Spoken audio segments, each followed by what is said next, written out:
మనం కస్టమైజ్ చేసిందే మరో బ్లౌజ్ అండి. ఇది కూడా మగ్గం వర్కే.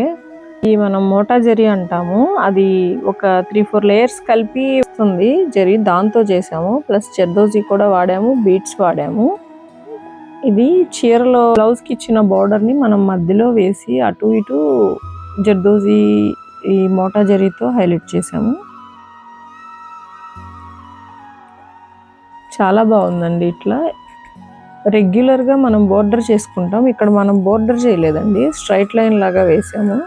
బోర్డర్ని మిడిల్లో వేసి స్ట్రైట్ లైన్ లాగా వేసాము. అన్ని బ్లౌజులకు వచ్చేటప్పటికి కింద ఇట్లా చేస్తాం కదా, అలా చేయలేదు. నెక్ వచ్చేటప్పటికి ఇట్లా ఇచ్చాము. ఇంకా ఇంతకు మించి హెవీ బాగుండదని చెప్పి చిన్న చిన్న బూటీస్ లాగా హైలైట్ చేసాం. ఇలాంటి డిజైన్స్ మీకు ఏది కావాలన్నా స్క్రీన్ మీద ఉన్న వాట్సాప్ నెంబర్కి కాల్ చేయండి. Thank you.